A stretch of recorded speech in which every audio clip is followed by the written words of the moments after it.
안녕하세요. 저는 아주 평범한 생활을 하고 있는 40대 중반의 여성입니다. 요즘 들어 밤마다 잠이 오지 않고 갑자기 몸에서 열이 확 나는 게 갱년기를 심하게 앓고 있습니다. 게다가 제 주변에 일어나는 일들이 제 화를 더욱 돋구고 있었거든요. 예전에는 착하고 순하다는 말을 많이 들었었는데 저도 나이를 먹어가니 좀 드세지는 게 느껴지네요. 제 또래의 여성분들은 아마 고개를 끄덕이실 거라고 생각됩니다.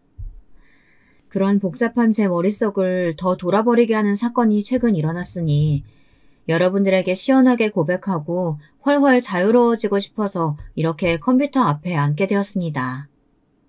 여러분, 여러분들은 가장 힐링이 되어야 할 집안이 매일 시끄럽고 싸움으로 가득하다면 어떤 기분이 드실 것 같으신가요? 누구나 원하는 로망이 있잖아요. 하루 종일 직장에서 시달리고 오면 집에서는 아무것도 안 하고 쉬기만 하면 얼마나 좋을까 하는 이런 생각이요. 그 생각에는 남녀가 따로 없는 것 같아요. 제가 무슨 일을 겪었길래 이렇게 서론을 길게 이야기하는지 여러분들 궁금하지 않으신가요?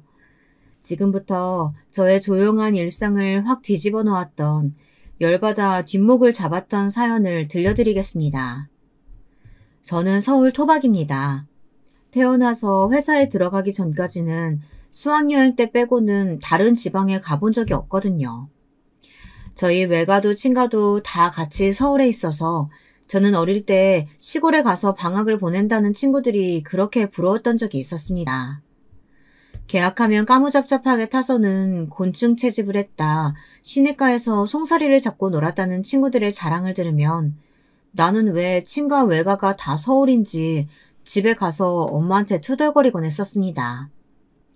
그런 말을 들을 때마다 저희 엄마는 저에게 해주신 말씀이 있었는데요. 그 말은 바로 이런 것이었어요. 엄마, 우리 외할머니한테 시골로 이사 가시라고 하면 안 돼? 아님 동작동 친할머니한테 시골로 가시라고 하자. 어? 나 시골에서 여름방학 보내고 싶단 말이야. 그건 아무래도 어렵지. 두 분 다 친구분들이 서울에 계신데. 그러지 말고 네가 결혼해서 시골 내려가면 되잖아. 아니면 나중에 여러 군데 여행 돌아다닐 수 있는 직업을 갖든지. 너도 나중에 크면 아마 서울이 제일 좋다는 생각만 들걸? 제 어머니는 정말 예언자가 아니었을까 지금은 그런 생각이 듭니다. 우스갯소리지만 저는 지금 서울에 살고 여행 가이드를 하면서 해외나 제주도 등 주로 비행기를 타고 돌아다니는 사람이 되었거든요. 아마도 그때 들은 어머니의 충고가 저에게 큰 영향을 주었던 것 같아요. 그때부터 제 목표는 여행을 하면서 돈 버는 직업을 가진 사람이었습니다. 제가 다른 과목보단 영어를 열심히 공부했고 대학을 관광 관련 학과로 가게 된 것 역시 그때 어머니가 툭 던지던 한 말이 제 평생의 목표가 되어서였을 거예요. 저는 지금도 제 직업을 좋아하고 자랑스럽게 생각합니다. 다만 해외 출장이 자주 잡히다 보니까 연애를 진득하게 할 시간이 없었던 것 같습니다. 21살, 재수를 해서 대학에 들어갔고 제 또래의 남자들은 다들 군대에 가 있었기 때문에 대학에서도 여자들 얼굴만 보고 살았습니다. 자연스럽게 공부만 하게 되었다고 할까요? 그러다 보니 여러 남자들을 만날 시간도 숙기도 없었던 것 같습니다. 제가 30이 넘도록 남자를 데려오지 않자 어머니는 조금씩 걱정이 되셨나 봐요. 얘 진이야, 너 사귀는 사람 아직도 없어? 그럼 이 엄마가 중매하는 아줌마한테 부탁을 좀 해볼까? 사실 동네에 아는 엄마가 있는데 그 사촌 동생이 서울대 나왔대. 엄마는 참 좋아 보이더라. 사람도 수더분하게 생기고. 엄마, 저 아직 결혼 생각 없어요. 그리고 수더분하게 생겼다는 게 잘생긴 사람이 아니잖아요. 말이야, 바른 말이지. 너도 완전 예쁜 애는 아니잖아. 그게 딸한테 엄마가 할 소린가? 다른 사람들이 다 못생겼다고 해도 엄마는 자기 자식 예뻐 보인다는데 우리 엄마는 너무 객관적이라고. 그렇게 30대의 문턱에 들어서게 되었습니다. 그동안 여행사에서 단체 관광 손님이었던 몇 명의 남자에게 가볍게 전화번호나 달라는 말을 들은 적은 있었지만 모두 정중하게 거절했어요. 모두 제 스타일도 아니고 일하는 중에는 그런 상황이 싫었기 때문이었습니다. 저는 일 관계의 사람은 사적으로 만나고 싶지가 않았습니다. 제 어머니는 그런 저를 보다 못해서 동네 중매 잘하는 아주머니에게 제 프로필이랑 전화번호를 주고 저에게 선을 보라고 재촉하기 시작했습니다. 남자에 아주 관심이 없는 사람은 아니니 사진을 보고 제 취향의 얼굴을 가진 사람이 있으면 저도 소개팅을 나가겠다고 어머니께 말해두었고요. 네 얼굴을 보고 말해. 그냥 못생기지만 않았으면 됐잖아. 남자가 장래성이 중요하지. 뭐 얼굴 뜯어먹고 살 거야? 엄마, 능력은 나도 있어. 그러니까 시댁적으로 깐깐한 사람 말고 누나 많은 사람 말고 그래도 얼굴이 어느 정도 생겨야 만날 거니까 뭐 그런 줄 아세요. 그런 조건을 아무렇지 않게 말한다고 엄마는 저에게 혀를 찢찢 찼습니다. 안 그래도 결혼하기 힘들 것 같은데 사람까지 가려가면서 만나려고 한다고 말이죠. 하지만 제 남은 인생을 좌우할 결혼인데 아무나 보고 그냥 갈 수는 없잖아요. 안 그렇습니까? 그렇게 남자 3명을 만나보았지만 모두 제 마음에 확 들지는 않았어요. 첫 번째 사람은 저도 그도 서로 마음에 들지 않아 커피만 마시고 나왔고 두 번째 남자는 저를 마음에 들어 했지만 너무 뚱뚱하고 오타쿠 같은 사람이었어요. 그리고 세 번째 남자는 키도 크고 직업도 괜찮았지만 누나가 3명이나 있었습니다. 세 번째 남자가 가장 아까웠습니다. 그렇게 3명과 잘 안 되자 중매하는 아주머니도 제 취향이 너무 까다롭다고 하면서 혀를 차는 것이었습니다. 지니 엄마, 도대체 지니는 어떤 남자가 좋대? 혹시 막 그 나이에도 아이돌 좋아하고 그러는 건 아니야? 이 동네 사람 중에 그런 잘생긴 사람이 어딨어? 이제 얼굴 좀 그만 밝히고 대충 누구든 잡아서 시집 가야지. 내년에 32 되면 더 시집 못 가. 아유, 그러게나 말이야. 나도 답답해서 죽을 것 같다니까. 저번에 세 번째 남자 말이야. 공무원이고 집안도 괜찮으니 좋더구만. 근데 누나가 3명이라고 안 간대. 쟤는 눈 깜짝도 안 하는데 내가 다 아깝더라니까. 제가 듣고 있는데도 두 엄마들은 거침없이 제 흉을 보면서 눈이 높다느니 제 처지는 생각 안 한다느니 그런 말들을 하시는 거예요. 저는 화가 나서 엄마에게 성 그만 보고 제가 알아서 남자 만나면 데려오고 아니면 평생 혼자 지내겠다고 폭탄 선언을 했습니다. 그랬더니 엄마 역시 도저히 중매 아주머니에게 미안해서 더 이상 소개 못 해주겠다고 하더라고요. 그렇게 소개팅이 없었던 일이 되었을 때쯤 저는 제 남편을 만나게 되었습니다. 남편은 우리 여행사를 광고해주는 광고 대행사에 다니는 사람이었어요. 처음엔 순수하게 일만 생각했고 3개월 동안 이 일 관계로 만나는 저도 남편도 그저 업무 파트너일 뿐이었습니다. 그러다 식성도 영화 취향도 둘이 거의 똑같다는 것을 안 후에는 저와 남편은 급속도로 호감이 되었습니다. 제가 키가 170cm인데 남편은 175cm로 저와 그다지 차이가 안 났어요. 이제까지 제 키가 크니까 저는 키 큰 남자를 만나야 옆에서 걸을 때 조금이라도 제가 귀여워 보이겠다 생각했었는데요. 그래서 이상형은 무조건 180cm 이상이었습니다. 그런데 사랑에 빠지니까 그런 것도 눈에 들어오지가 않더군요. 어느 날 저는 일 끝나고 같이 술을 마시면서 은근하게 남편을 떠보았습니다.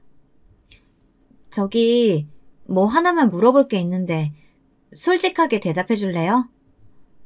뭔데요? 어려운 질문만 아니면 다 대답할 수 있죠. 키 크고 머리 짧은 여자 어떻게 생각해요?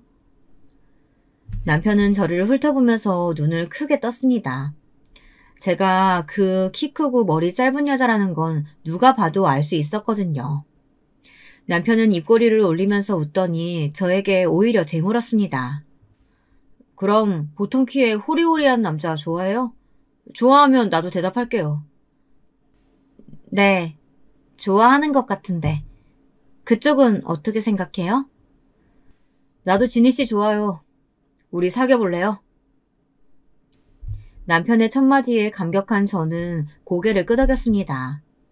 어떻게 될지 모르니 당분간 엄마에겐 비밀로 하기로 했는데요. 저도 해가 바뀌면 32이고 남편도 35이 되는 형편이라 저희들은 그다지 길게 연애할 시간이 없었습니다. 결국 사귄 지 6개월도 안 돼 우리는 서로의 어머니들에게 인사를 가기로 약속을 했어요. 그동안 남편에게 단점 같은 건 안 보였기 때문에 저는 아주 마음을 푹 놓았는지도 모르겠습니다. 앞으로도 살면서 그 남자의 단점 같은 건 안 보일 거라고 굳게 믿은 모양이에요. 제 어머니는 남편을 무척 마음에 들어 했습니다. 얼굴도 그 옛날 시트콤에 나온 남자 배우처럼 잘생겼고 넉살도 좋은 것이 어른들 비위도 잘 맞추는 능력이 있었거든요. 광고에서 영업직으로 일하는 남편이었으니 어머니 마음에 안 들 수가 없었죠. 진이야, 너 진짜 눈 하나는 높다. 그동안 이 남자 데려오려고 이 엄마 속을 썩인 거면 인정할게. 난 무조건 마음에 들어. 예, 올해 내로 결혼하자. 엄마, 아직 그 사람 어머니한테 나 인사도 안 갔어. 근데 어떡하지? 나도 그 사람 어머니한테 마음 들어야 될 텐데 괜찮을까? 그럼 너 쌍꺼풀은 있으니까 인사 가기 전에 코 수술할래? 그 코만 좀만 더 높으면 너 완전 미인상이야. 요즘은 또 키 큰 여자도 괜찮잖아. 어머니의 권유에 저도 마음이 혹했습니다만 안타깝게도 시간이 그리 많지가 않았습니다. 지금 당장 수술을 한다고 해도 2주 안으로 붓기가 가라앉지 않을 게 뻔하니까요. 남편은 예비 시어머니에게만 잘 보이면 아버지는 무조건 찬성할 거라고 하면서 자기 집에서 제일 까다로운 사람은 어머니뿐이라고 했습니다. 그러면서 남편은 덧붙였어요. 자기는 다리가 예쁘니까 긴 다리를 돋보이게 해주는 옷을 입어봐. 검은색 정장 말이야. 그런 옷 입었을 때 난 자기가 제일 예뻐 보이더라고. 저는 남편의 말 맞다나 원피스 같은 하늘하늘한 옷이 전혀 없었어요. 그런 옷은 긴 머리에 청순한 이미지에나 어울리는데 저는 농구나 배구 선수 할 것 같은 느낌의 쇼커트한 머리였거든요. 난생 처음으로 남자친구 어머니에게 인사드리러 가는데 저라고 왜 안 꾸미고 싶었겠어요. 하지만 그 당시엔 여러 가지 여건이 되질 않았습니다. 그래도 예비 시어머니에게 잘 보이고 싶어서였는지 저는 미용실에 가서 메이크업을 받고 갈 만큼 긴장을 했습니다. 도저히 제가 혼자 화장해서는 견적이 안 나왔거든요. 그날은 일요일이었고 어머니를 만난 곳은 인사동에 있던 좀 오래된 전통 찻집이었습니다. 저는 한방차를 그다지 좋아하지 않아 커피를 시켰는데요. 시어머니는 이런 데 와서 커피 찾는다면서 남편 앞에서 저를 촌스럽다고 하더라고요. 야는 쌍화차 안 좋아하는갑다. 서울서 나고 자랐다 하더니 왜 전통 찻집 처음 와보나.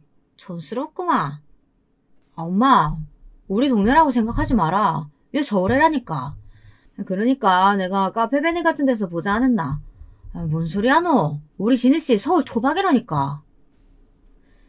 미끈한 얼굴로 대구 사투리를 쓰는 남편의 새로운 면에 저는 얼굴이 확 붉어졌습니다. 그런 갭이라고 하나요? 아무튼 저는 그런 면을 보고 다시 남편에게 반했습니다. 그러나 시어머니는 처음 봤을 때 제가 너무 남자 같은 데다가 목소리도 털털해서 마음에 안 들었다고 하시더라고요. 제가 본 시어머니의 첫인상은 빠글빠근 파마에 붉은 입술에 턱 가운데 점이 있는 완전한 시골 아줌마였는데 말이죠. 그러니 저나 시어머니나 서로 첫인상은 그다지 마음에 안 들었던 것으로 하죠. 시어머니는 결혼을 하면 서울서 살 건지, 집안은 어떤지, 본가는 무언지 초등학교 도덕 선생님 같은 질문을 하셨는데요.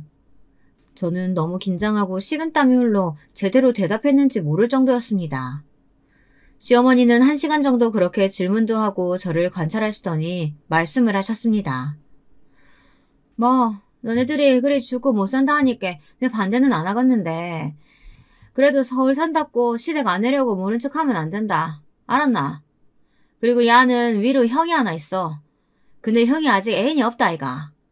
그러니 형이 장가 안 갔다고 네가 형을 밑으로 보면 안 된다. 알겠지? 네, 알겠어요. 어머님 감사합니다. 저희 집에서는 올해 내로 결혼했으면 좋겠다고 하시더라고요. 어머니 아버지가 제가 32이라서 곧 33 된다고 빨리 하라고 하셔서요. 그렇겠지. 왜 안 그렇겠나. 우리 애도 35 아이가. 그러니까 장가 안 간 형 있어도 여권시키는 거라니까. 그런 줄 알아라. 이렇게 남편과 저의 결혼은 우여곡절 끝에 이루어졌습니다. 다행히 저나 남편이나 서울 중구에 직장이 있어 집은 그 근처로 잡았습니다. 버스로 10분 출퇴근 거리에 있는 방 2개짜리 빌라에서 처음으로 신혼살림을 차렸는데요. 남편은 집 보증금은 자기가 한다면서 꽉 믿으라고 큰 소리를 탕탕 쳤습니다. 하지만 결국은 예산보다 모자라서 3분의 1은 제가 됐고요. 게다가 남편 자취방에 있던 가전들을 TV만 빼고 거의 다 가져오다시피 했습니다. 그래도 남편이 TV는 새 평면 TV로 사야 되지 않겠느냐고 말하더라고요. 시댁은 대구에서 쭉 살다 아버님이 사업하다 한번 망해먹은 적이 있다고 합니다. 그 후 경산으로 쫓기듯 이사를 갔는데 집안에 돈이 하나도 없었거든요. 그래서 남편이 취직하고 모았던 돈으로 알아서 신혼집도 구하고 살림은 있는 거 쓰다가 나중에 하나씩 바꾸자고 하며 미안해 하더라고요.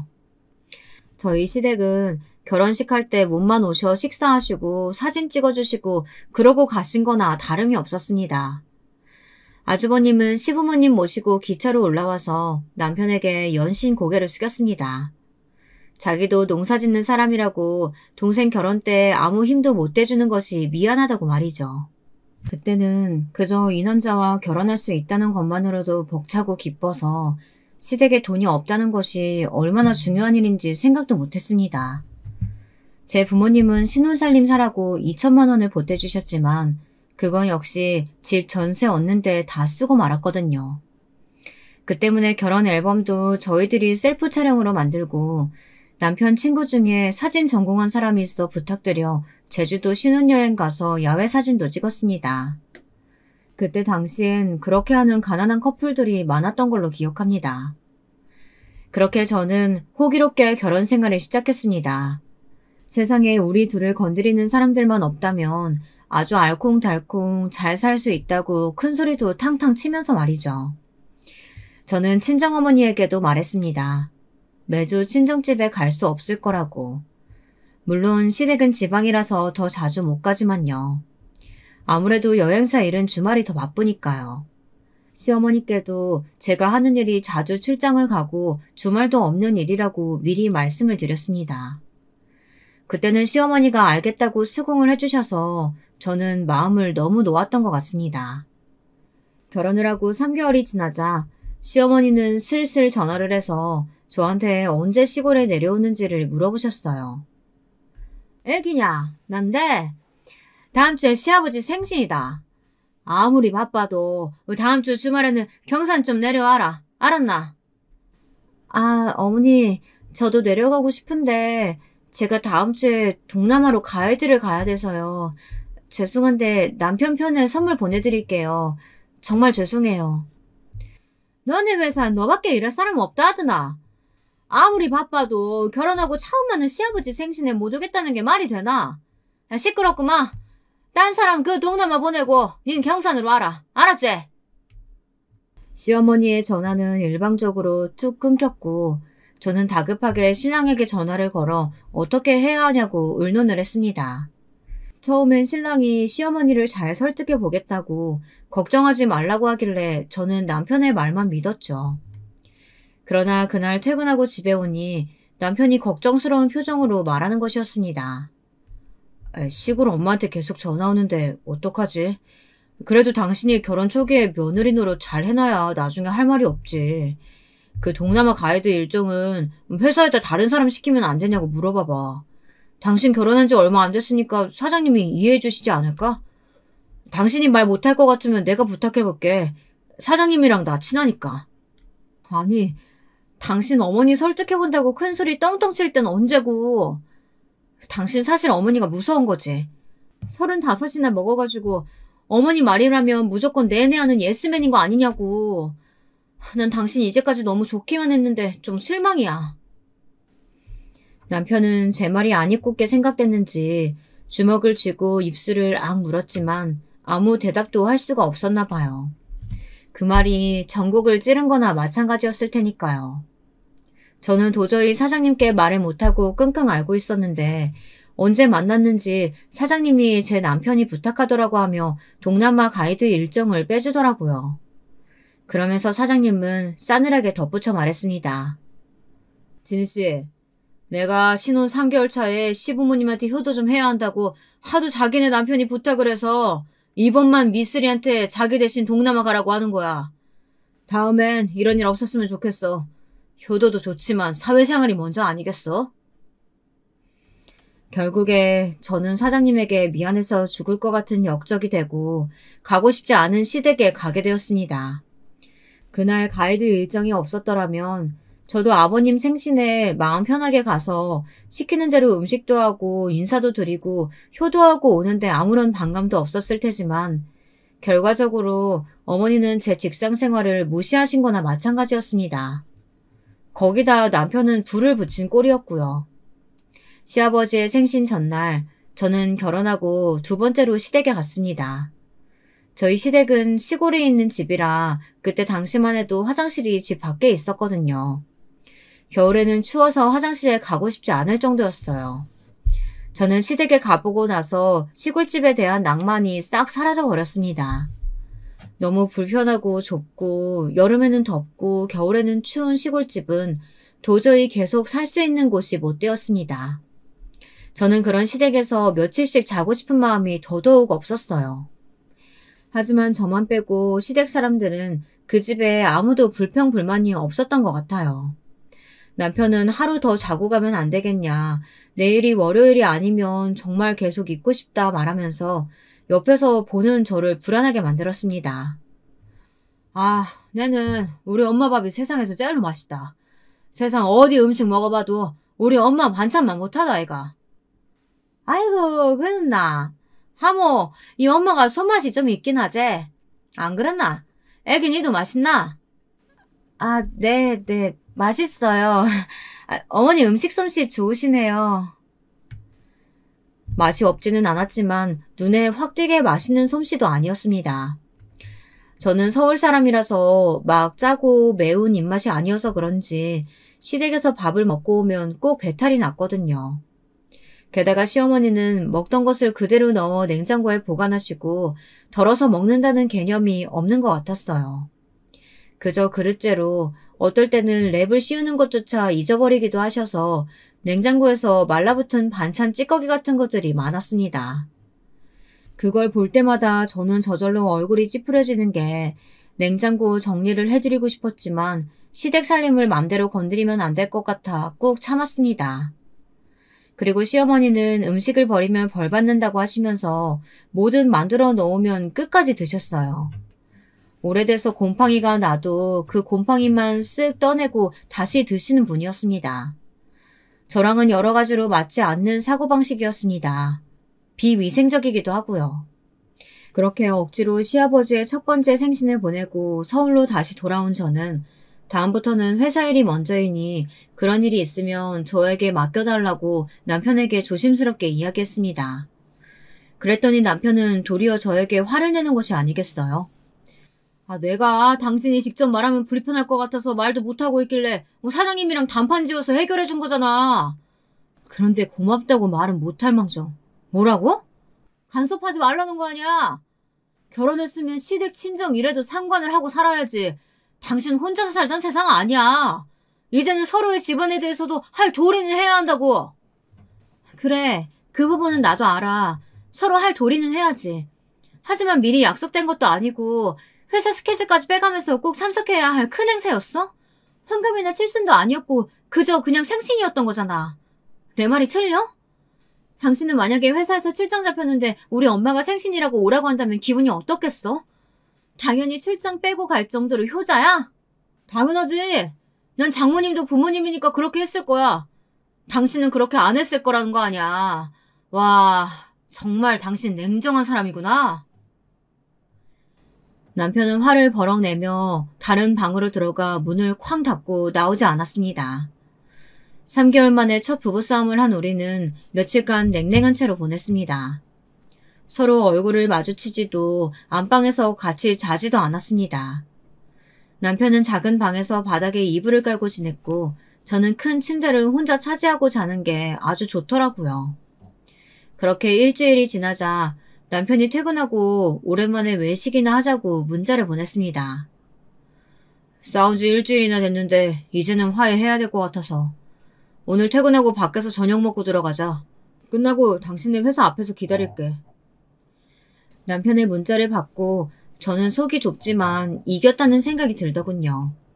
제가 잘못한 게 없는데 화를 먼저 낸 건 남편이고 저는 혼자 자는 것도 나쁘지 않았거든요. 작은 방에서 몸을 구겨 넣으며 작은 이불을 덮고 자던 남편이 그게 불편해서 이런 화해의 제스처를 보내온 게 아닌가 생각이 듭니다. 그날 강남의 패밀리 레스토랑에서 밥을 사준 남편은 이제 그만 안방으로 들어오고 싶다는 뜻을 내비쳤습니다. 제가 못 들어오게 막는 것도 아닌데 왜 그러는지 저는 이해가 안 됐지만 선선히 웃는 얼굴로 말했습니다. 그래, 당신이 나한테 소리 지른 것만 사과하면 그렇게 해. 내가 잘못한 건 없으니까. 그리고 내가 나가라고 등 떠민 것도 아니고 당신이 제 발로 나가서 작은 방에서 지냈잖아. 끝까지 자기 잘못은 하나도 없네. 소리 질렀던 건 미안해. 하지만 당신도 그런 냉정한 소리 한 건 사과해야 될 거 아니야. 저는 아무 말도 하지 않았습니다. 제가 잘못했다고 생각하지 않았으니까요. 남편은 저보고 독하다고 인정할 줄을 모른다고 뭐라고 하더니 먹던 것도 멈추고 먼저 계산을 하고 밖으로 나가버리더군요. 음식도 더 남았고 저는 아직 배가 고팠지만 어쩔 수 없이 급하게 남편을 따라 밖으로 나갔습니다. 그러나 남편은 그새 주차장에서 차를 빼더니 제가 기다리라고 소리를 지르는 것도 들은 척 안 하고 그대로 먼저 집으로 가버렸습니다. 저는 너무 약이 올라서 부들부들 떨면서 남편에게 전화를 했어요. 당신 빨리 이리로 다시 안 와? 나 안 데리러 오면 진짜 화낼 거야. 그렇게 혼자 잘났으면 택시 타고 집에 오면 되겠네. 내가 당신 택시기사야? 오라면 오고 가라면 가게? 알아서 와. 이 집안 사람들은 자기 할 말만 하고 전화를 끊어버리는 것이 다반사였습니다. 그날을 기점으로 저는 남편에게 아무런 기대도 사랑하는 감정도 없어져 버리고 말았습니다. 그냥 허울뿐인 껍데기만 부부로 살아왔던 것 같아요. 물론 그동안 좋았던 기억이 하나도 없었다고는 말은 못하겠지만 그걸 붙들면서 평생을 살고 싶지는 않았습니다. 언젠가 무슨 꼬투리가 하나라도 걸리면 이 사람과 이혼을 하고 자유를 찾고 싶다는 열망이 마음속에 점점 자리를 잡았습니다. 그러다가 결혼 1년 반 만에 첫 아이를 임신하게 되었습니다. 애를 낳기 2달 전까지 저는 여행사에서 계속 일을 하였고 여행 중기부터는 해외 출장을 가지 않도록 사장님이 스케줄을 조정해 주었습니다. 그러다 보니 저는 집에 오면 그대로 누워서 아무것도 못할 만큼 힘들고 몸도 퉁퉁 부었습니다.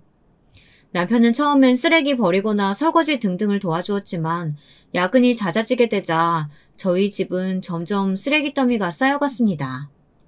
저는 불안한 마음에 친정엄마에게 도와달라고 전화를 하게 되었습니다. 엄마, 남편이 집안일 못할 정도로 늦게 들어와.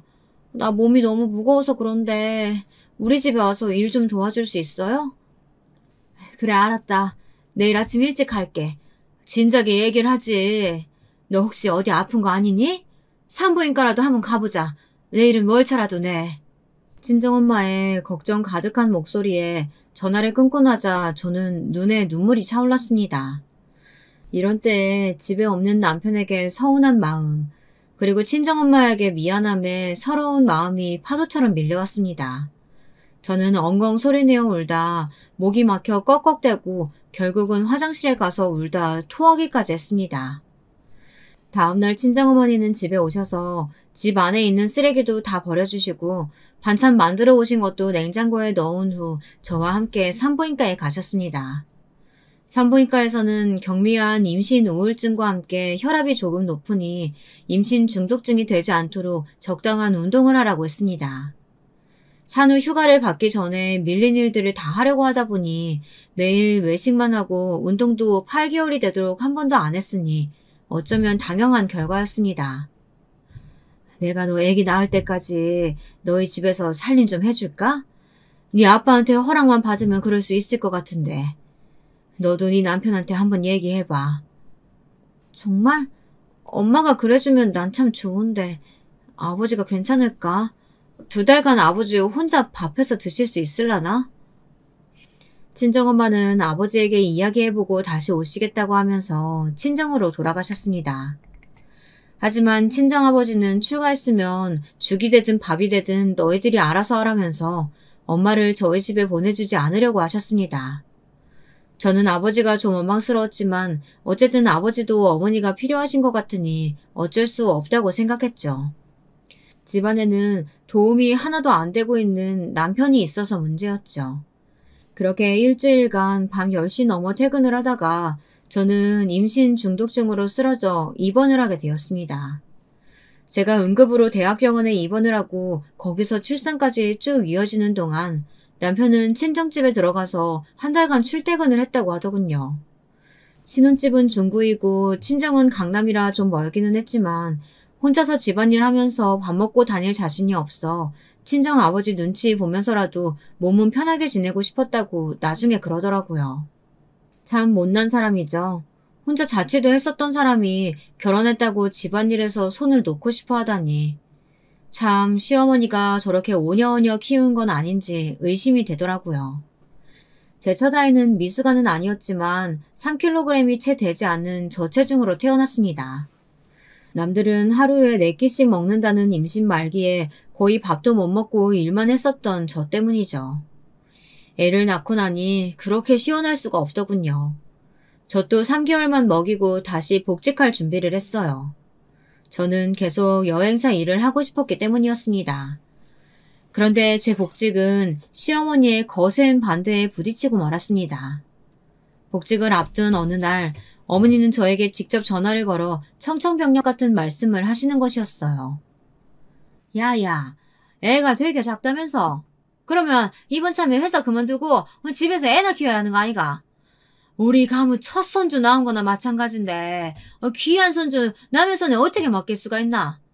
그러니 대강 바깥 일 쪽은 마무리하고 이제 집안일 단디하고 애 키워라. 저는 시어머니의 말을 들으면서 어이가 없었습니다. 집을 얻을 때 돈도 한 푼 안 보태주셨고 결혼식 준비할 때도 도움 한 번 주시지 않았던 시댁에서 할 말은 아니지 않나요? 아직 좋은 아파트로 이사도 못 갔는데 애는 하나 늘어났고 앞으로 2배로 돈을 더 벌어도 모자랄 판에 외벌이를 하라뇨. 어머님, 그럼 제가 집에서 애 키울 테니까 우리 청약통장 적금 드는 거 어머니가 보태주실래요? 한 달에 20만 원씩 넣고 있는데 그 정도는 주실 수 있으시죠? 그리고 애 키우게 되면 돈이 얼마나 많이 드는데요. 남편 월급이 100만 원 이상 오르지 않으면 저는 집에서 애만 볼 수가 없어요. 그것도 최소한으로 말씀드린 거예요. 뭐라고? 아니 그럼 시골로 내려오면 되는 거 아이가? 이 동네에 얼마나 멀쩡한 빈집들이 많은데.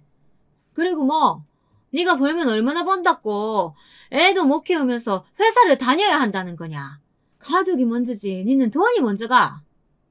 시어머니의 호통소리에 저는 갑자기 울컥해서 전화통을 붙잡고 울면서 막 소리를 쳤습니다. 옆에서 그 광경을 보던 남편이 제가 미친 줄 알았다고 말할 정도였으니 제가 얼마나 힘들었는지 이해가 가시리라 생각합니다. 어머니, 이런 말 안 하려고 했는데요.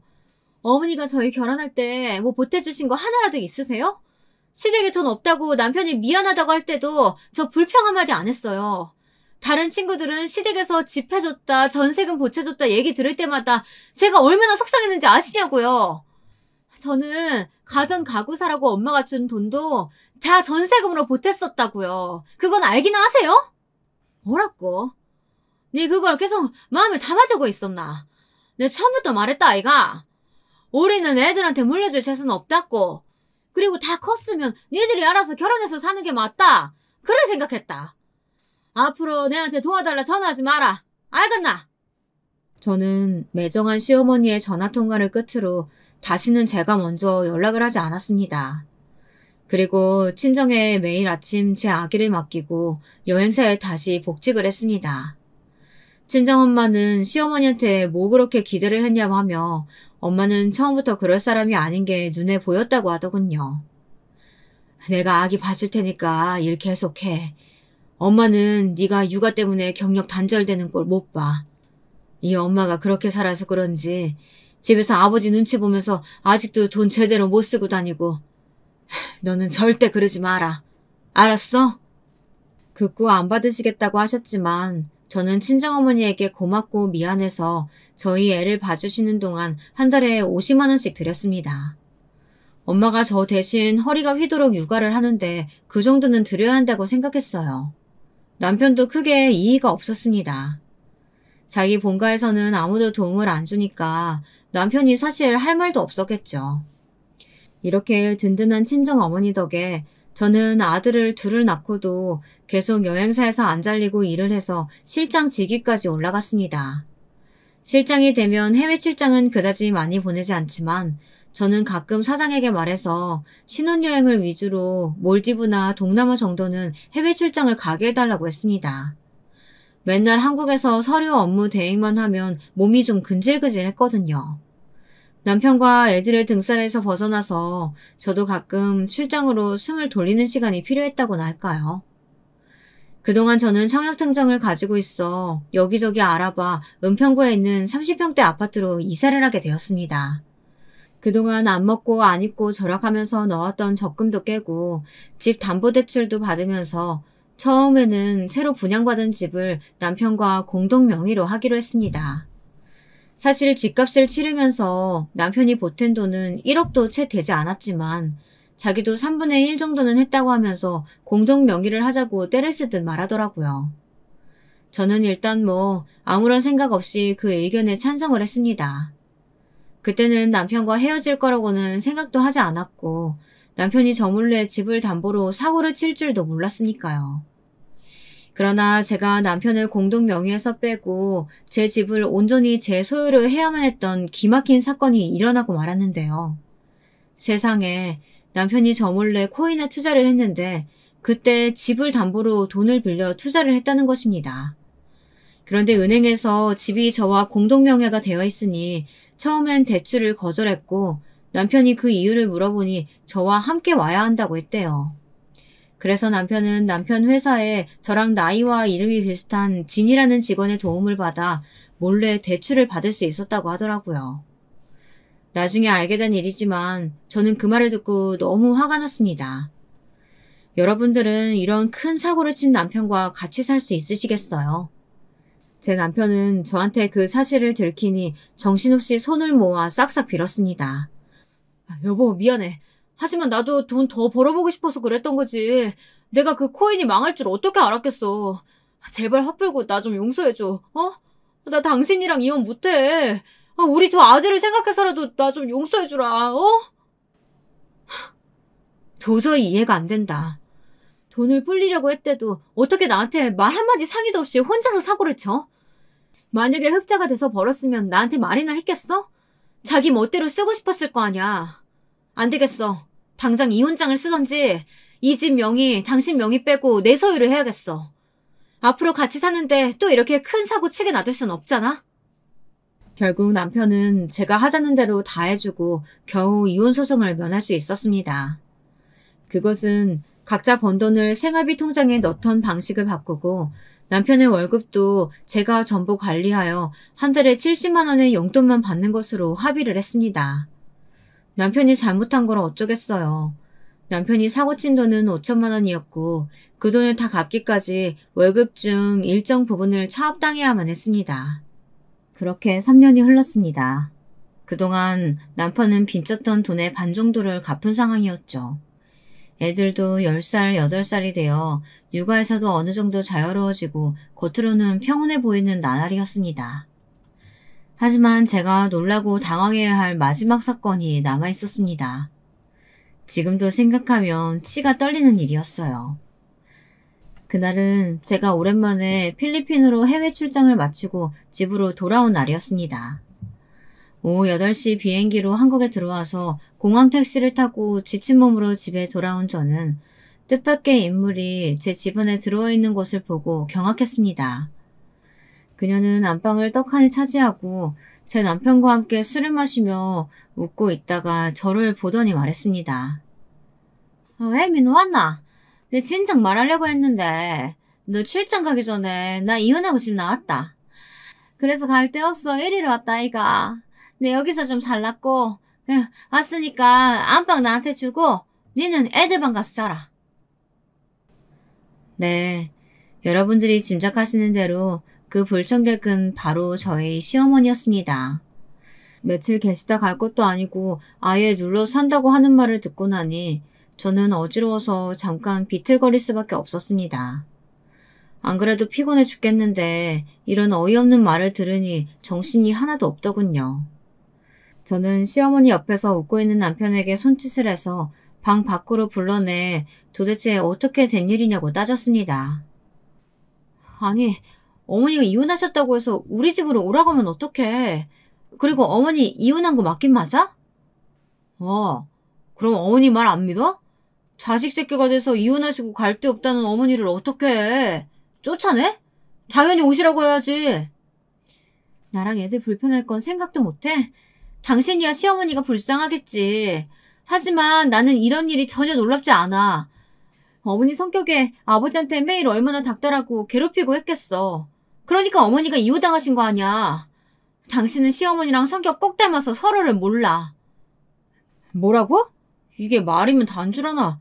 어디 시어머니 앞에서 미친년처럼 소리를 질러. 남편은 제가 소리를 바락 지르며 대들자 참지 못하고 제 뺨을 때렸습니다. 눈앞에서 불이 번쩍하더군요. 부부가 싸우는 소리에 저희 애들 둘 다 달려나와 큰애는 아버지 다리를 붙잡고 둘째는 제 다리를 잡으면서 소리를 지르기 시작했습니다. 애들이 둘 다 제 편을 들자 남편은 더 화가 나서 애들을 흔들어 다리에서 떨어뜨리고는 저를 돌려세워 아예 멱살을 잡았습니다.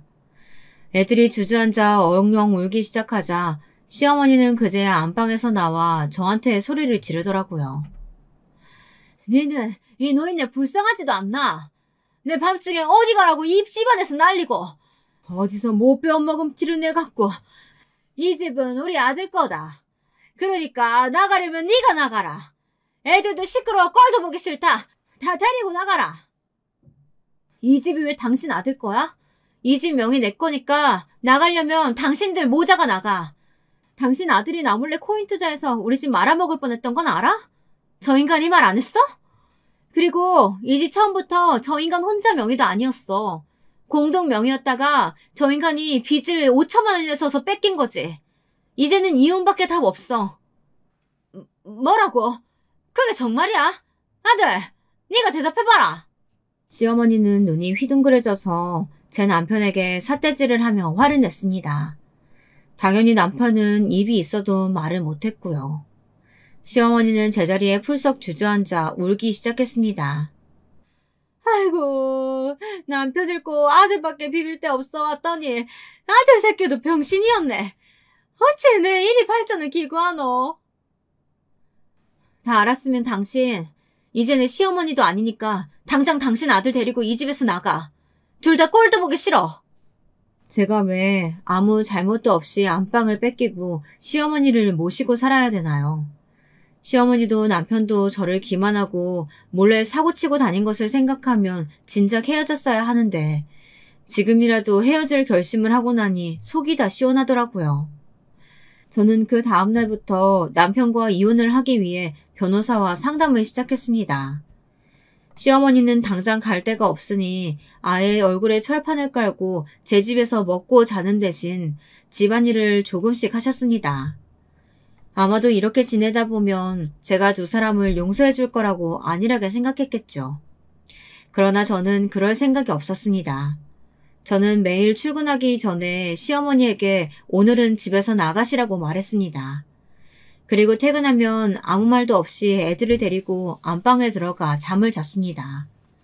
시어머니는 안방을 차지하고 싶었겠지만 2층 침대와 책상만으로도 좁아터진 애들 방에서 잘 수밖에 없었고요. 남편은 옷으로 가득한 방에서 자든지 거실 소파에 몸을 꾸기고 잠을 잤습니다. 그 두 사람은 돈도 없으니 어디 갈 데도 없었을 겁니다. 그런 불편한 동거가 한 달이 지났습니다. 저는 두 사람을 어떻게 제 인생에서 떼어낼까 생각하다가 결국 집을 팔면 된다는 결론에 도달했어요. 그래서 금매로 집을 내놓고 아이들과 함께 지낼 애들 학교 근처에 작은 아파트 전세를 구했어요. 하루 월차를 내고 저는 최소한의 짐을 싸고 집안에 있던 가구들을 몽땅 리사이클 시티에 내놓았습니다. 그리고 저는 애들과 함께 전셋집으로 이사를 왔습니다. 그날 저녁 퇴근한 남편이 화가 잔뜩 난 목소리로 제게 전화를 했더군요. 이게 어떻게 된 거야? 왜 집에 가구가 다 나간 건데? 당신 정말 나랑 이혼이라도 할 참인 거야? 그렇게 미안하다고 했어도 용서해주지 않을 거야? 당신 정말 못된 인간이다. 내 인내심은 이미 다 바닥났어. 그러니까 그 집 팔리기 전에 얼른 너네 엄마랑 이사가. 안 그러면 길바닥에서 노숙해야 될걸? 집까지 내놓았다는 소리를 들은 남편은 이제 더 이상 저에게 매달려봤자 소용이 없다는 것을 절실히 느꼈는지 욕을 한 바가지 하면서 억지로 짐을 싸 시어머니와 함께 호텔로 갔다고 합니다. 그 아파트는 좋은 역세권에 있는 인기 매물이어서 금방 팔렸고요. 저는 집 한 돈을 그 두 사람에게 절대 내놓지 않을 생각이었지만 남편은 그걸 어떻게 알았는지 집 살 때 자기가 보탰던 돈을 돌려달라고 소송을 건 상황이에요. 하지만 저는 그동안 제가 받은 정신적 피해를 들면서 그 돈을 주지 않을 생각입니다. 저는 몇 달 전 남편과의 이혼 소송에서 승소했습니다. 그리고 애들의 양육권을 가져오고 남편에게는 양육비를 한 달에 150만 원 받는 것으로 마무리를 했습니다. 법원에서는 남편이 저 몰래 문서를 위조해 대출을 받은 상황이나 저 몰래 코인으로 가정에 경제적인 손해를 끼친 점, 그리고 집이 팔리기 전에 다시 공동 명의로 돌려놓으려고 시도했던 점 등을 들어서 저에게 승소 판결을 내렸습니다. 이로써 제 길었던 남편과의 이혼이 끝났습니다. 저도 아이들도 그날은 케이크를 사서 조그마한 파티를 했어요. 친정 부모님도 새로 이사한 집에 오셔 미역국을 끓여 같이 저녁을 먹었습니다. 지금은 저희들끼리 잘 살고 있지만 친정엄마의 보살핌이 없었다면 저도 여행사를 계속 다니지 못했을 때고 아버지께서도 제 시댁의 이혼과 저의 이혼을 목격하고 나서부턴 친정어머니에게 조금이라도 잘해주려고 노력을 하시더라고요.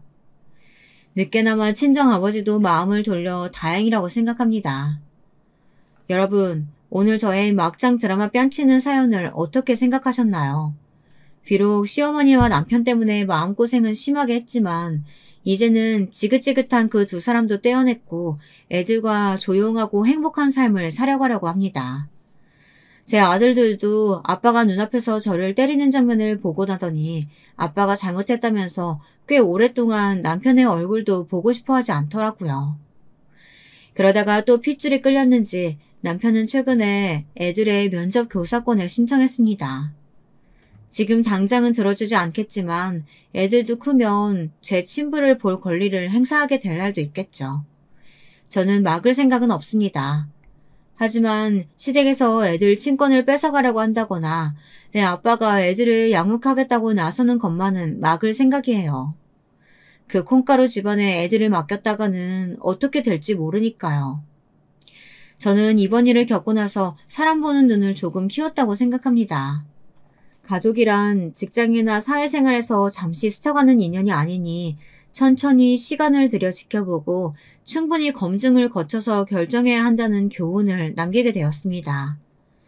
당분간 새로운 사람은 생각도 하지 않을 것 같아요.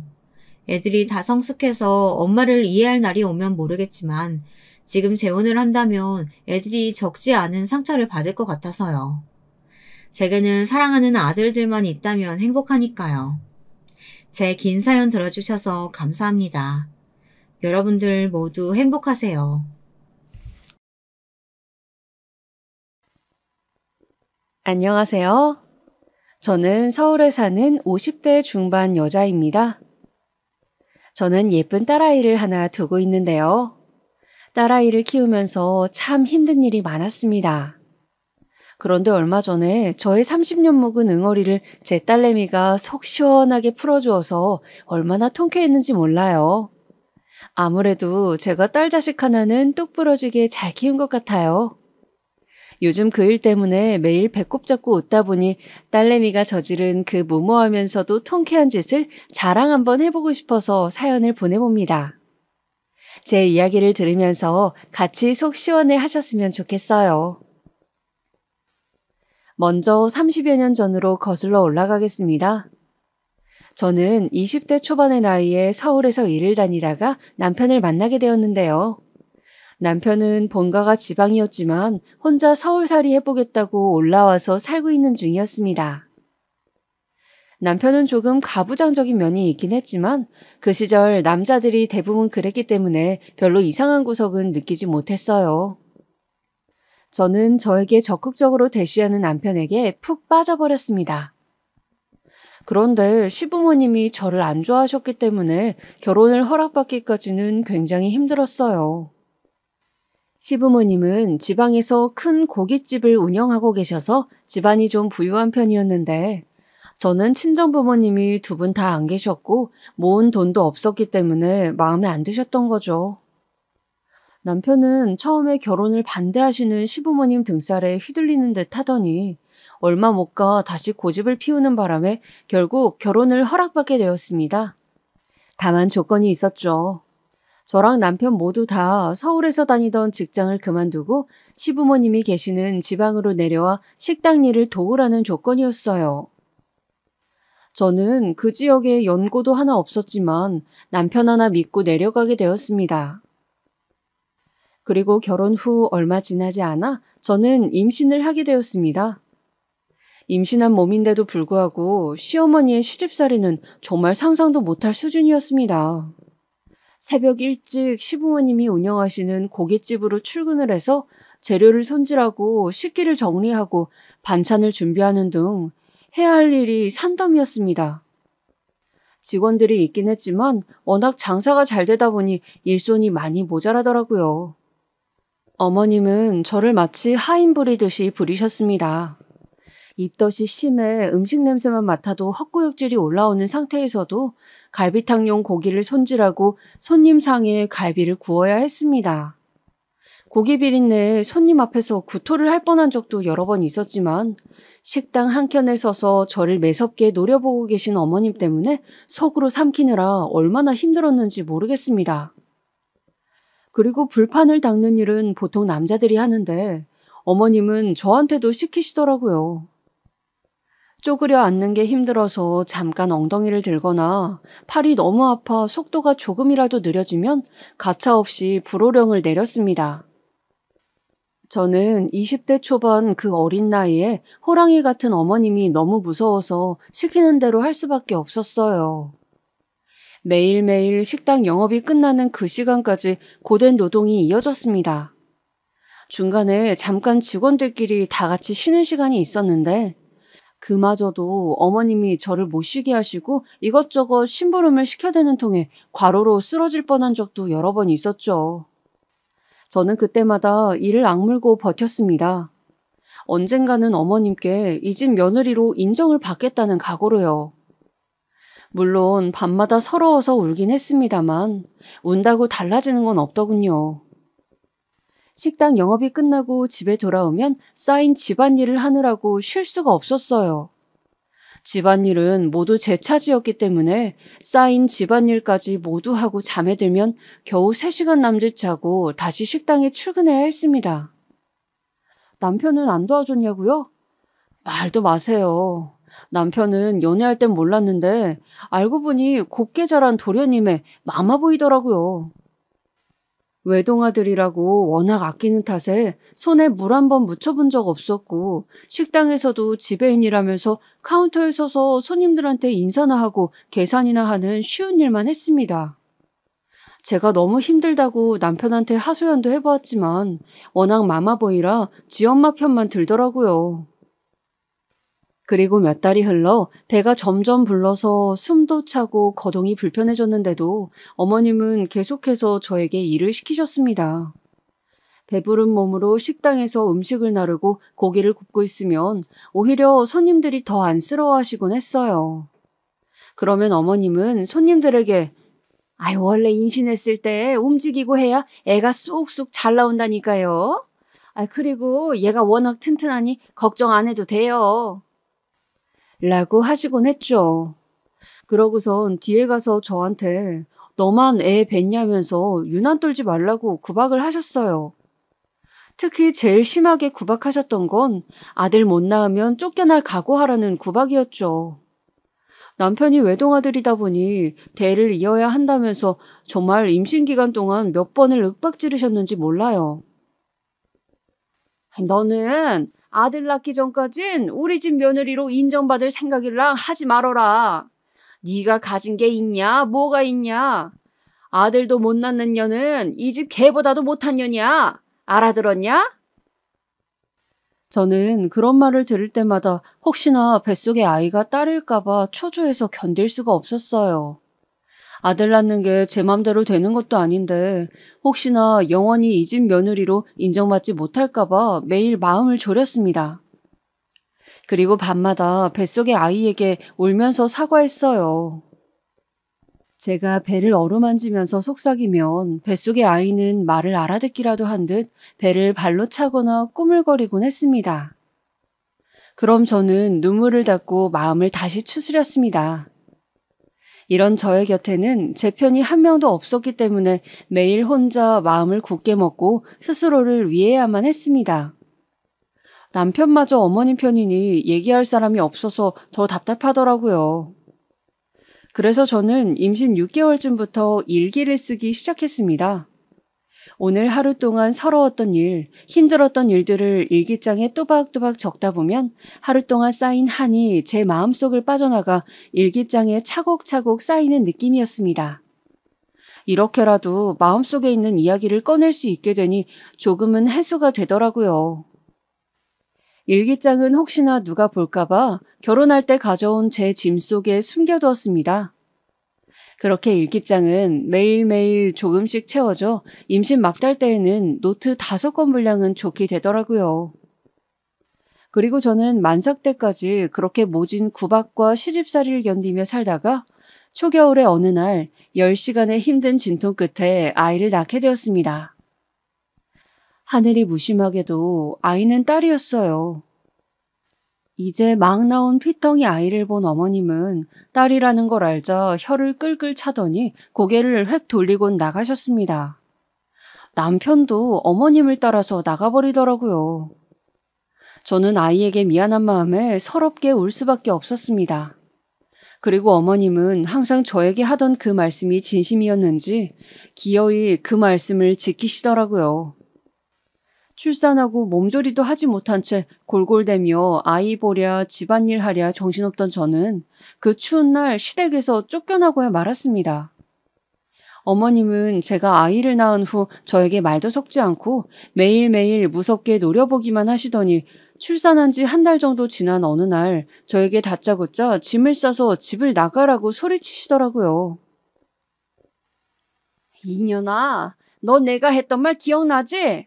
너같이 아들도 못 낳는 년은 이 집 개보다도 못한 년이라고.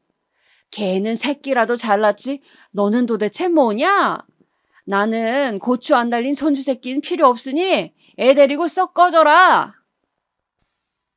어머님의 호통에 아이도 놀라서 울고 저도 놀라 주저앉고 말았습니다. 저는 아이를 안은 채 어머님의 바짓가랑이를 붙잡고 매달렸어요. 어머니, 한 번만 봐주세요. 친정도 없는 제가 여기서 나가면 어디서 살아요? 우리 수진이는 어떡하고요? 어머니, 제발요. 제가 더 잘할게요. 한 번만 봐주세요. 네, 어머니. 어머님은 제가 울고불고 매달리는데도 매정하게 저를 외면하시더라고요. 그러고선 가방 하나를 던져주며 여기에 짐 싸서 당장 나가라고 하시더군요.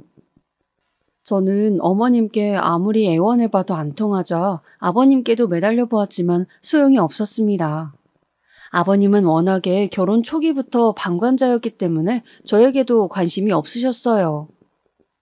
저는 결국 하나 남은 희망, 남편에게 애원을 해보았습니다. 남편만큼은 자기 아내와 자식을 버리지 않을 거라는 신락 같은 희망을 가지고요. 여보, 나랑 수진이 버릴 거야? 여보, 제발 나 좀 살려줘. 나 여기 나가면 우리 수진이랑 어떻게 살아? 제발, 여보. 남편은 어머님 옆에 딱 붙어선 제 말을 들은 척도 안 하더라고요. 결혼 전에 저한테 제발 결혼하자고 그렇게 적극적으로 밀어붙이던 그때 그 남자가 맞는지 믿어지지 않더군요. 결혼 후에 남편이 어머님 편만 들고 어머님 말이라면 껌벅 죽는 줄은 알았지만 이렇게 아무렇지 않게 자기 자식을 버리는 사람일 줄은 몰랐습니다. 결국 저는 남편의 외면에 더 이상 아무 말도 못하고 주저앉아 울 수밖에 없었습니다. 한참을 주저앉아 하늘이 무너져라 서럽게 울던 저를 어머님이 빨리 짐을 싸라며 방으로 끌고 들어가는 통에 어쩔 수 없이 눈물을 닦고 짐을 싸기 시작했습니다.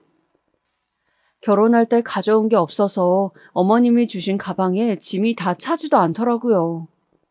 제 옷가지와 화장품, 돈도 들어있지 않은 지갑, 그리고 아기 기저귀랑 옷 몇 개가 다였습니다. 그리고 숨겨놓았던 일기장을 꺼내 가방 안에 고이 넣었습니다. 어머님께 하루만 더 있다가 가면 안 되냐고 빌어보았지만 꿈도 꾸지 말라면서 제 등을 떠미시더라고요. 이렇게 급하게 쫓겨날 줄은 생각도 못하고 아기용품도 넉넉하게 사놓지 않았는데 저는 몰라도 이 추위에 겨울옷 한 벌 없이 떨어야 할 아이가 걱정되어 어머님께 마지막으로 한 번 더 애원해 보았습니다. 어머니, 우리 수진이 겨울옷도 없고 기저귀도 이게 다인데 조금만이라도 도와주시면 안 될까요? 이 불쌍한 아기 얼어 죽어요, 어머니. 저는 죽어도 우리 수진이는 안 돼요, 어머니. 제가 울며 하소연을 하자 어머님이 혀를 쯧 차고선 지갑에서 지폐 몇 장을 꺼내서 저한테 던지시더라고요. 이거면 충분할 거라고 더 이상은 못 준다고 하면서요. 저는 허공에 날리는 지폐를 허겁지겁 주워서 주머니에 넣었습니다. 그리고선 저를 내쫓는 어머님한테 허리를 숙여 감사합니다, 감사합니다 라고 인사를 하며 아이와 함께 그 집을 나왔습니다.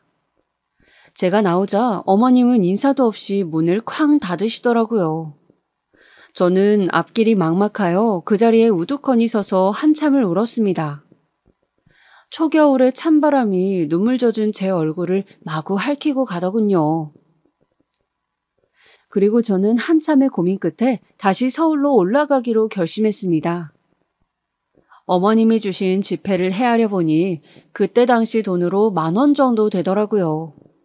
이걸로 며칠 밥은 먹고 살 수 있겠지만 집도 절도 없는 저에게 무척이나 적은 돈이었습니다.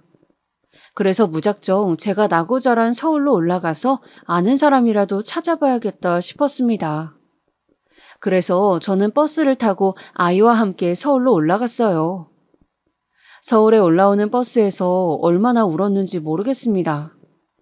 서울에 도착할 때쯤 되자 눈이 퉁퉁 부어서 제대로 떠지지도 않더군요. 지나가는 사람들이 이상하게 쳐다봤지만 신경 쓸 겨를도 없었습니다. 그리고 저는 어릴 적 제가 살던 동네를 무작정 찾아갔습니다. 어릴 적 살던 동네에 도착한 후 아는 사람을 찾기 위해서 아이를 안고 정처 없이 돌아다녔습니다. 어릴 때 자주 가던 슈퍼, 학교, 놀이터 등등 아는 얼굴도 몇 명 만났지만 저의 처지를 안쓰럽게 생각해 돈 몇 푼 쥐어줄 뿐 실질적인 도움은 안 되더라고요. 그러다가 우연히 어릴 때 알던 친구를 만나게 되었습니다. 사실 그때는 그렇게까지 친한 사이는 아니었는데 저의 몰골을 보더니 자기 일인 것처럼 분노하고 안쓰러워 미치려고 하더군요. 다행히 그 친구의 도움으로 당분간 친구네 집에서 지낼 수 있게 되었습니다. 저는 친구한테 너무 고마워서 어찌해야 할 바를 모르겠더군요. 그저 그 친구가 집에서 조금이라도 편하게 지낼 수 있도록 갖은 집안일을 도맡아서 하고 친구에게 폐를 끼치지 않도록 최대한 조심하며 지내기로 했습니다. 그렇게 친구의 도움을 받아 지낸 지 1년째 아이가 걸음마를 시작하게 되자 저는 친구에게 더 이상 민폐를 끼치고 싶지 않아 일을 시작하게 되었습니다. 찾아보니 아이를 데리고 출근할 수 있는 식당이 있더라고요. 일을 시작하고 첫 달 월급은 친구에게 몽땅 주었어요. 친구가 해준 것에 비하면 이것도 모자라지만 이거라도 받아줬으면 좋겠다고 하면서요. 친구는 고마워할 거 없다며 저를 안아주었습니다. 저는 따뜻한 친구의 품에서 한없이 울었습니다. 정말 나중에 기회가 된다면 꼭 친구에게 몇 배로 보답하고 싶었어요.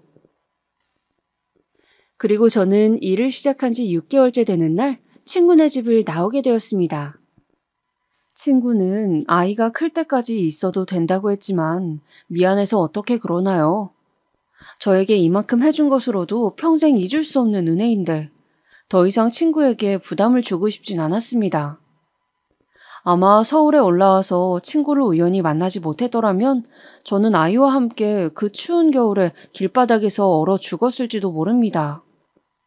저에게 친구는 저와 제 아이의 생명을 구원해준 구원자였어요. 제가 짐을 다 싸고 집을 나서려 하자 친구는 잠깐만 기다려보라며 방에서 짐을 한 보따리 가져와 저에게 건네주더니 이렇게 말하더군요. 갈 때 가더라도 수진이 사계절 옷은 넉넉하게 챙겨가. 앞으로 애 키우랴 일하랴 이런 거 사러 갈 시간도 없을 텐데. 내가 수진이 내후년까지 입을 수 있게 사이즈별로 담아놨으니까 예쁘게 입혀. 심심하면 우리 집에 가끔 놀러 오기도 하고. 나가서 또 나한테 미안하답시고 연락 끊으면 안 된다?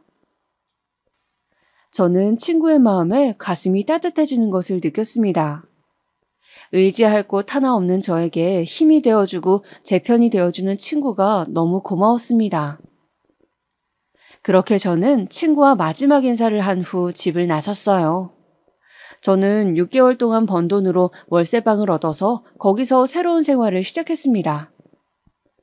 친구네 집에서 생활비 부담 없이 살았던 덕에 가능한 일이었어요. 그리고 저는 딸아이를 위해서 매일매일 열심히 살았습니다. 월급은 정말 최소한의 돈만 쓰고 나머지를 전부 다 저축했어요. 저보다도 아이 물건 사는데 돈이 많이 필요했는데 친구가 싸준 아이 옷이 정말 도움이 많이 되었습니다. 친구네 집에는 놀러 가지 못했지만 가끔 통화도 하고 여전히 친하게 지냈어요. 얼마 지나지 않아 친구가 결혼을 하게 되어 아이를 데리고 결혼식도 다녀왔답니다. 저는 새하얀 드레스를 입고 환하게 웃고 있는 친구를 보며 친구가 누구보다도 행복하게 살기를 기도했습니다. 그리고 몇 년이 흘러 아이가 유치원에 갈 나이가 되었어요.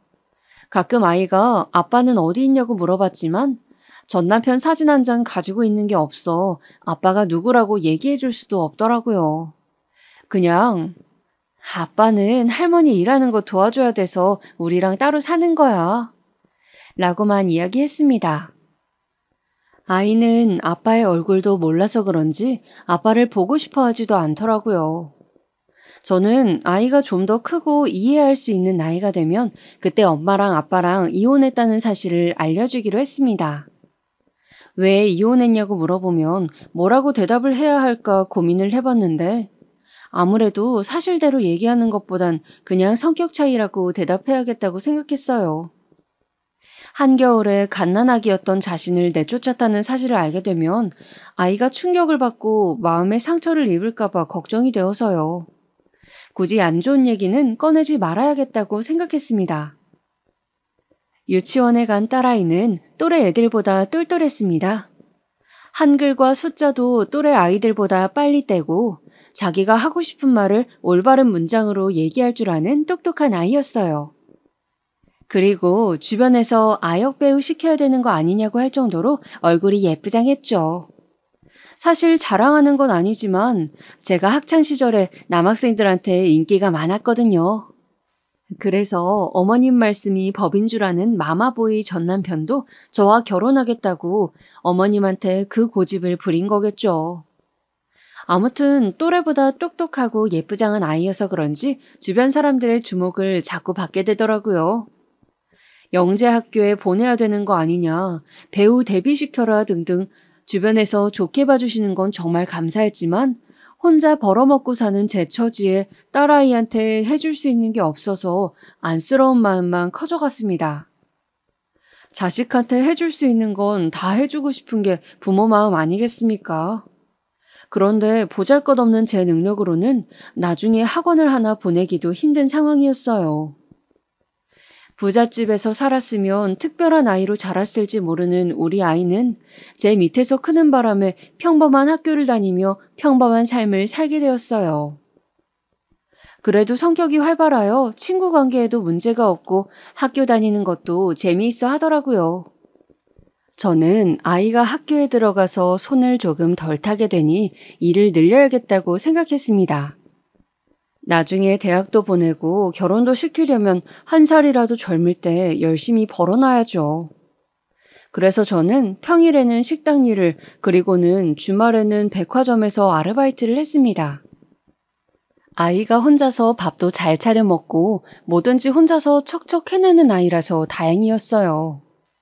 그런데 아이가 10살쯤이던 어느 주말, 백화점 아르바이트가 끝난 후 집에 돌아와 보니 집안에 불이 다 꺼져 있더라고요. 저는 아이가 자는 줄 알고 방에 들어가 봤더니 아이가 불 꺼진 방 한 구석에 쪼그려 앉아 울고 있는 게 아니겠어요? 저는 너무 놀라 아이에게 달려갔습니다. 제가 수진아 하고 부르며 달려가자 고개를 파묻고 울던 아이가 퉁퉁 부은 눈으로 저를 올려다봤습니다. 저는 어디 다치기라도 했는지 걱정이 되어 딸아이의 몸을 여기저기 살펴보았지만 딱히 다친 곳은 없더라고요. 제가 왜 그러냐고, 무슨 일 있냐고 아이를 붙잡고 물어보자 아이는 침대 밑에서 무언가를 스르르 꺼내더군요. 그걸 본 저는 가슴이 철렁 내려앉았습니다. 아이가 꺼낸 것은 바로 저의 일기장이 들어있는 상자였어요. 상자 하나를 가득 채울 정도로 잔뜩 있는 제 일기장은 저의 지난 10년의 세월이 담긴 기록이었습니다. 시댁에서 구박받던 이야기부터 시작해서 한겨울에 시댁에서 쫓겨난 이야기, 그리고 친구를 만나 신세를 지게 되고 딸아이와 방을 구해 새로운 생활을 시작한 이야기까지 저의 모든 이야기가 그곳에 담겨져 있었습니다. 딸아이는 저에게 칭찬받고 싶어서 제가 퇴근하기 전 집을 구석구석 청소하던 중 제 일기장이 들어있는 상자를 발견했다고 해요. 첫 번째 일기장을 펼치자마자 눈에 들어온 할머니의 충격적인 만행 때문에 도저히 일기장을 손에서 뗄 수가 없었다고 합니다. 그동안 자기는 왜 아빠가 없을까 궁금해했던 적이 여러 번 있었는데 이 일기장을 보자 아빠가 없어서 다행이라는 생각이 들었다고 하더라고요. 딸은 울면서 저를 와락 안더니 제 귀에 대고 속삭였습니다. 엄마, 할머니랑 아빠는 정말 나쁜 사람이야. 내가 커서 꼭 엄마 복수해줄게. 저는 아이의 말에 깜짝 놀라 너 그런 말은 어디서 배웠느냐고 그런 나쁜 말 하면 안 된다고 다그쳤습니다. 그런데 아이는 눈에 힘을 주고 씩씩대면서 말하더군요. 나쁜 사람한테는 나쁜 말 해도 돼. 내가 나중에 돈 많이 벌어서 엄마 호강시켜주고 할머니한테는 꼭 복수할 거야. 내가 꼭 약속할게, 엄마.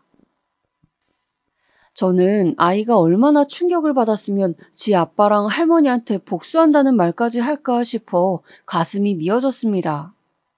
그리고 아이를 안고 등을 토닥이며 달랬습니다. 아니야, 수진아. 엄마는 복수 같은 거 필요 없어. 엄마는 수진이만 있으면 행복해. 제 말을 들은 아이는 제품에서 한참이나 서럽게 울더라고요. 저도 눈에서 눈물이 흐르는 것을 막을 수 없었습니다. 그리고 그 일이 있은 후 제 딸은 갑자기 나이에 비해 철이 확 들어버렸어요. 아직 10살밖에 안 된 아이인데 가끔 딸과 대화를 하다 보면 어른과 대화하는 느낌이 들 때가 종종 있었습니다. 어린 나이에 받아들이기 힘든 일을 알게 되다 보니 그 나이 때의 해맑음이 사라지고 성숙함만 남게 되어 아이에게 너무 미안했어요. 일기장을 못 보게끔 꼭꼭 숨겨놨어야 했는데 침대 밑에 숨겨놓으면 못 볼 거라고 생각한 제 자신이 너무 바보같이 느껴졌습니다. 아이에게만은 알리지 않고 싶던 진실이었는데 이게 다 멍청한 제 탓이겠죠. 그리고 아이는 그날 이후로 자기가 꼭 성공하겠다며 공부도 열심히 하고 뭐든지 더 열심히 하더라고요. 굳이 제가 신경 쓸 필요도 없이 스스로 뭐든지 다 잘해주었습니다. 그리고 몇 년이 흘러 제 딸은 대학생이 되었습니다. 아이는 대학에 진학해서는 공부도 열심히 했지만 외모를 가꾸는 것에도 관심이 많더라고요. 옷 입는 것에도 관심이 많고 외모가 예쁘다 보니 지나가다 모델 제의나 길거리 캐스팅을 받는 일도 많았습니다. 등록금을 보탠다고 카페 아르바이트를 하던 딸아이는 피팅 모델 일이 돈을 더 준다며 모델 일을 시작하게 되었어요. 몇 번 해보다 보니 적성에 너무 잘 맞는다며 점점 일을 늘리더라고요. 그러다 보니 아무래도 학업에 소홀해질 수밖에 없었어요. 걱정이 된 저는 몇 번 잔소리도 해보았지만 소용이 없었습니다. 그러던 중 아이가 충격적인 말을 하더라고요. 엄마, 나 아무래도 이게 내 길인 것 같아. 학교는 그냥 때려치울래. 나도 내 쇼핑몰 차려서 돈을 벌 거야. 저는 학교를 때려치우겠다는 아이의 말에 사색이 되었어요. 남들이 부러워하는 좋은 학교에 입학해놓고 때려치우겠다뇨. 너 그러다가 쇼핑몰 잘 안 되면 어떡할 거냐고. 그래도 대학 졸업장은 있어야 취업할 거 아니냐고 다그쳐보았지만 딸아이의 고집이 어마어마하더라고요. 자기는 무조건 잘 될 자신 있다면서 여태까지 자기를 봐서 알지 않냐며 엄마가 여지껏 그래왔던 것처럼 자기를 믿고 지켜봐달라고 하더라고요. 저는 정말 하늘이 무너지는 것 같았지만 여태까지 스스로 뭐든지 잘해온 제 딸이었기 때문에 한 번만 믿어보기로 했습니다. 그래서 아이는 학교에 자퇴서를 내고 자퇴를 하게 되었습니다. 그리고 딸아이는 자기가 말했던 것을 반드시 지키려는 듯 발에 불이 나도록 이리 뛰고 저리 뛰며 열심히 하더군요. 매일 아침 동대문에 가서 옷을 떼오고 본인이 직접 입고 직접 사진을 찍어 홈페이지에 올리더라고요. 모델 일을 많이 했어서 그런지 사진 찍어 놓은 것을 보면 예쁘긴 했습니다. 그래도 사업이 뭐 그리 쉽나요? 거의 1년간은 주문이 거의 들어오지 않고 재고만 쌓여가더라고요. 솔직히 1년 정도 하고 잘 안 되면 포기할 줄 알았는데 딸아이는 포기하지 않고 잠을 줄여가면서 더욱더 열심히 발버둥을 쳤습니다. 그러다가 1년이 넘은 시점부터 슬슬 반응이 오기 시작하더니 순식간에 매출이 오르더라고요. 사업을 시작한 지 1년 반이 된 시점에는 월 순이익이 일반 직장인 월급 정도 되더니 2년 돼갈 쯤에는 한 달에 직장인 연봉에 달하는 금액을 벌더라고요. 물론 중간에 휘청할 뻔한 적도 몇 번 있었지만 위기를 잘 넘기고 승승장구하여 사업을 시작한 지 5년이 되었을 때쯤에는 남부럽지 않은 재산을 가지게 되었습니다. 처음에는 딸아이 혼자서 일을 하는 게 힘들어 보여서 택배 포장 같은 건 제가 도와주곤 했는데 어느 순간부터는 사무실도 차리고 직원들도 거느리고 있는 어엿한 사장님이 되어 있더군요. 이렇게까지 잘 될 거라고는 생각 못 해봤는데 운이 좋았던 건지 아니면 딸아이가 사업 수완이 유난히 좋은 건지 말 그대로 대박이었습니다. 딸아이는 그렇게 바쁜 와중에도 틈틈이 재테크 공부를 하더라고요. 머리가 좋아서 그런지 재테크에도 소질이 있어 재산은 점점 불어만 갔습니다. 어느새 우리는 강남의 비싼 아파트로 이사를 가게 되었고 저는 제 평생 은인이던 친구에게도 보답할 수 있게 되었습니다. 그리고 저는 원래 하던 일은 그만두고 딸아이네 회사 일을 좀 도와주기로 했습니다. 사실 패션 센스도 없고 컴퓨터도 잘 다루지 못하는 제가 도와줄 만한 일은 딱히 없었기 때문에 그냥 소소하게 사무실 청소도 하고 화분에 물도 주고 직원들 야근하면 맛있는 야식이라도 만들어주는 정도로 하기로 했습니다. 딸아이 덕분에 가진 거 없이 시댁에서 맨몸에 쫓겨났던 제가 어느새 부잣집 사모님이 되어 있었네요. 그리고 작년 딸아이가 30살이 되는 해였습니다. 어느 날 아이가 저를 앉혀두고 말하더라고요. 약속했던 시간이 왔다면서요. 저는 무슨 약속이냐고 되물었습니다. 그러자 아이가 이렇게 말하더군요. 엄마, 내가 어릴 때 약속했던 거 기억나? 내가 할머니한테 복수해준다고 했잖아. 이제 복수할 수 있을 것 같아, 엄마. 저는 그때 그 말을 잊고 있었는데 딸아이의 말에 다시 기억이 나더군요. 저는 무슨 복수냐며 괜히 그런 몹쓸 집안에 휘말리지 말라고 했습니다. 그러자 딸아이는 걱정 말라며 자기가 계획을 다 세워놨다고 하더라고요. 엄마는 그냥 옆에서 지켜보기만 하라면서요. 그리고 딸아이는 이렇게 말했습니다. 엄마, 내가 뒷조사를 해보니까 그 집구석 아직도 그 고깃집 하고 있더라고. 그것도 아주 장사가 잘 된다네. 3대가 같이 운영한다더라고. 그 지역에서는 모르는 사람이 없는 아주 유명한 맛집이래. 뭐? 3대? 저는 3대라는 말에 의아해서 물었어요. 그러자 딸이 대답했습니다. 3대. 그 미친 할머니가 엄마를 그렇게 내쫓고서는 얼마 안 있어서 새 며느리를 들였다더라고. 그리고 그 며느리가 아들 손주를 낳았고. 나쁜 사람들은 벌 받아야 되는데 왜 그런 사람들이 잘 먹고 잘 사는지 몰라? 아무튼 엄마, 나 내일 그 식당 찾아가기로 했어. 내가 어떻게 하는지 잘 두고 봐. 딸아이는 신난 듯 얘기하더라고요.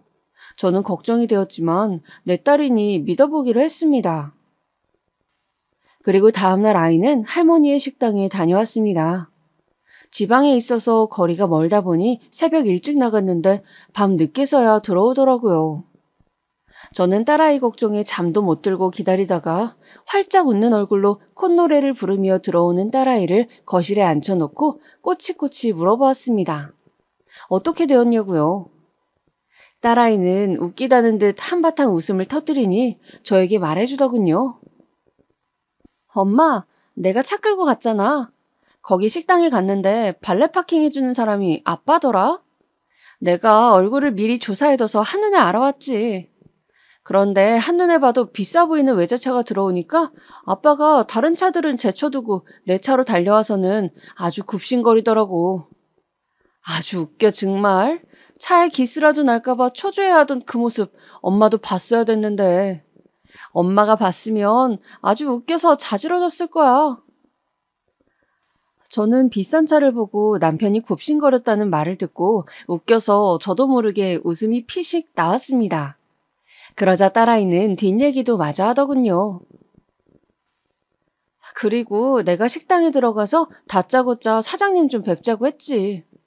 솔직히 직원들이 안 된다고 할 줄 알았는데 내 차림새 보더니 안절부절하면서 바로 할머니를 데려오더라고. 내가 일부러 나 부자요 하는 느낌으로다가 입고 갔는데 그게 효과가 있었나 봐. 그리고 할머니가 나왔는데 날 알아보지 못하고 방으로 가자고 하더라고. 그리고 이어진 딸의 얘기에 따르면 방에서 할머니에게 내가 할머니 손녀딸이라고 밝히자 처음엔 믿질 않았다고 하더라고요. 거지처럼 살고 있을 줄 알았던 손녀딸이 부티를 폴폴 풍기면서 나타나자 당연히 믿을 수 없었겠죠. 그래서 딸이 주민등록증상의 생년월일과 어릴 적 사진을 보여주자 그제서야 본인 아들과 닮았다며 믿는 눈치였다고 하네요. 주차장에서 일하고 있는 아들까지 불러와 네 딸이 맞냐고 몇 번씩 확인까지 하더니 본인이 한 짓도 잊고 아이고 우리 손녀딸아 하면서 아이를 끌어안았답니다.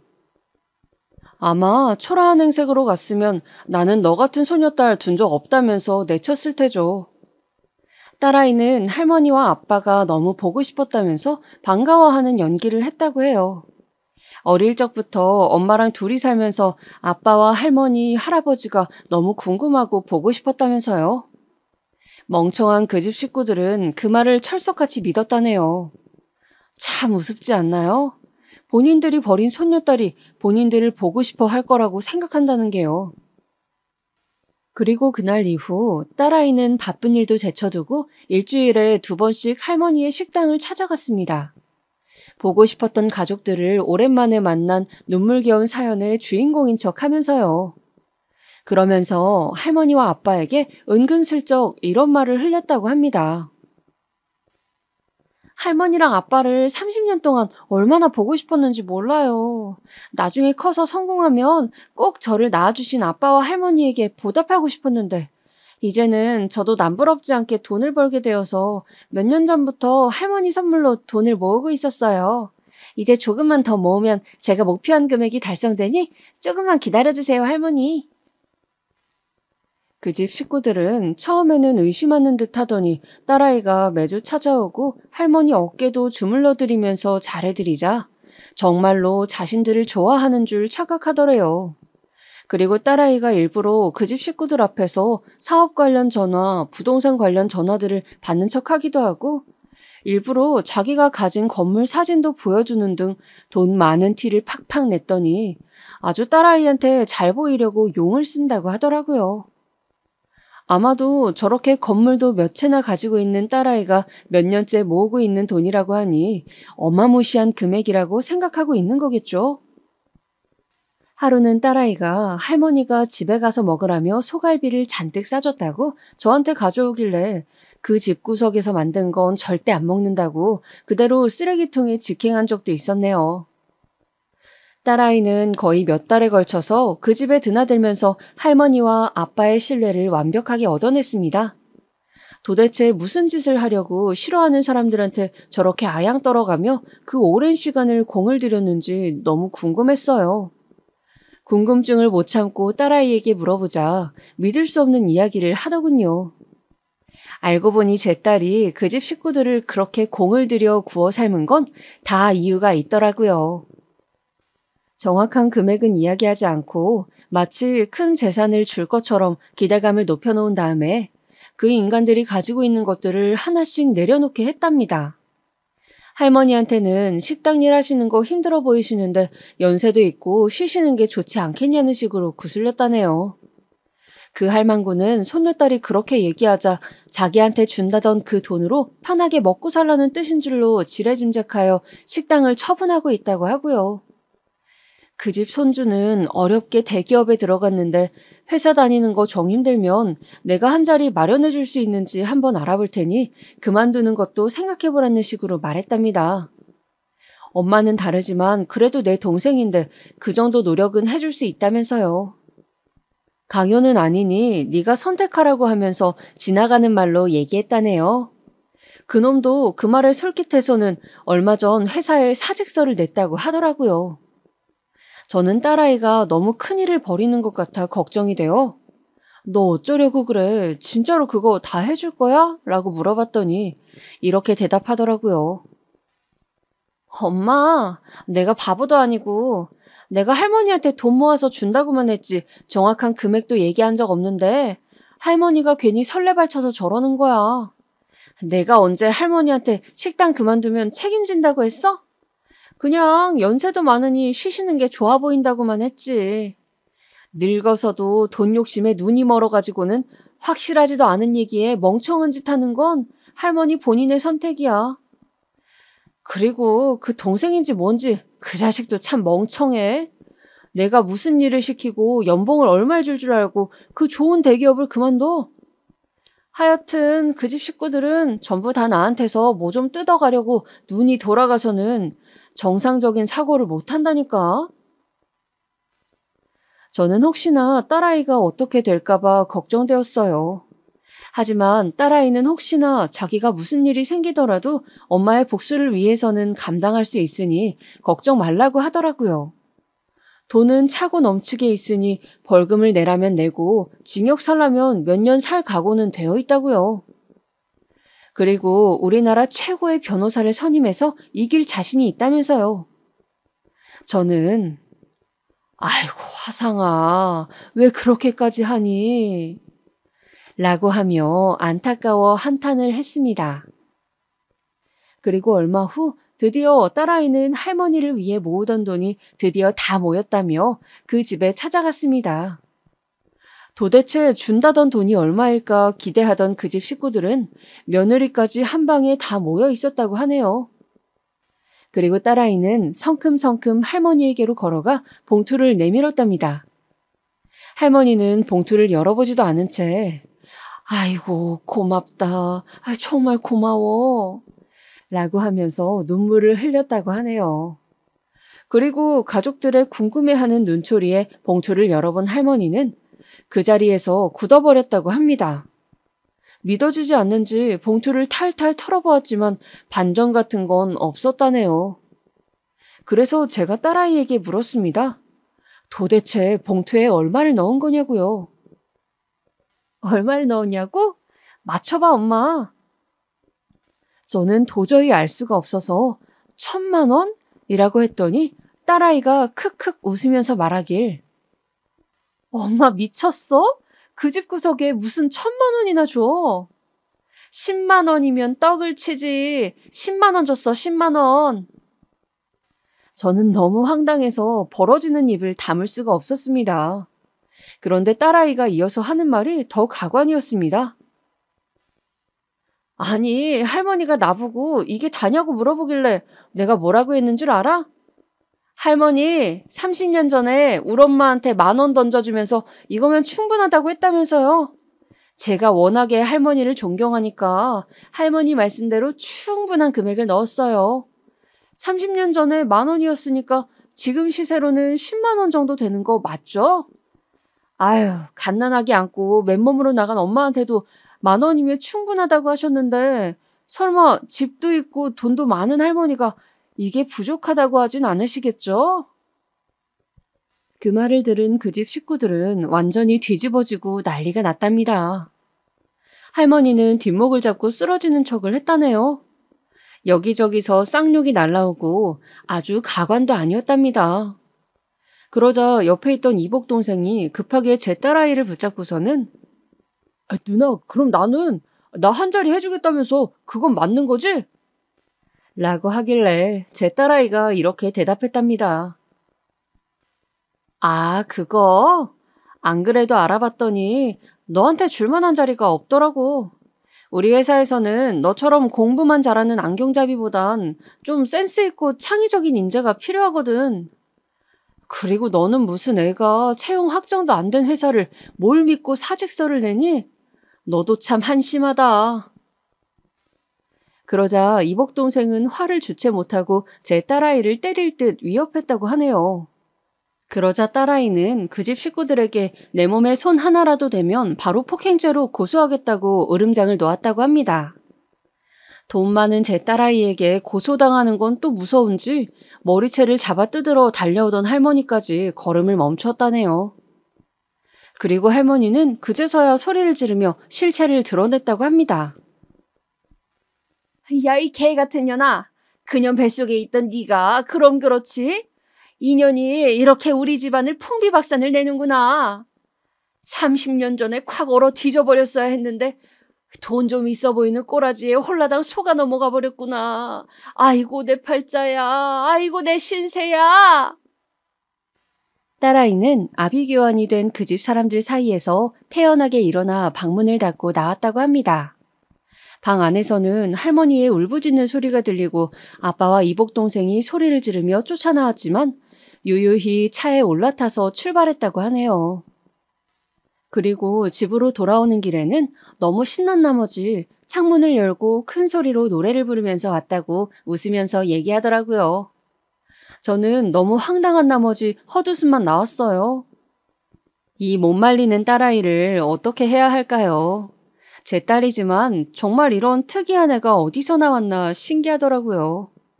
그런데 딸아이가 저에게 얘기를 하면서 고소하다고 배꼽을 잡고 푸하하하 웃자 저도 모르게 웃음이 터져나왔습니다. 그리고선 저도 배를 부여잡고 주저앉아 미친 듯이 웃었네요.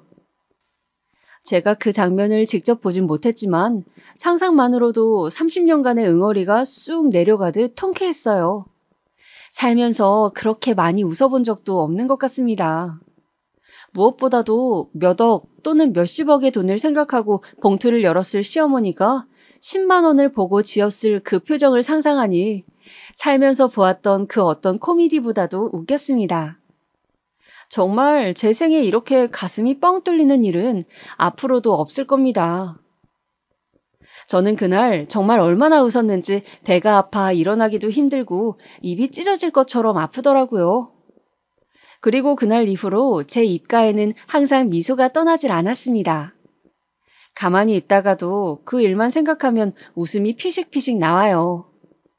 그리고 걱정과는 달리 그 집 인간들은 돈만 밝히는 인간이라 돈은 또 무서운지 특별히 딸아이에게 어떤 조치를 취하진 않더라고요.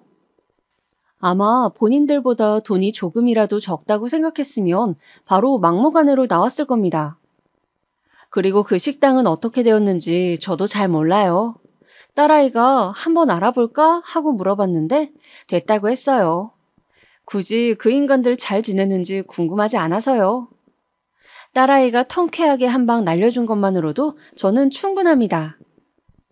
이제 저는 30년 묵은 한도 풀렸고 그때 버림받은 제 딸아이가 이렇게 잘 자라주었으니 그 누구도 부럽지 않은 행복한 삶을 살고 있다고 자부할 수 있습니다.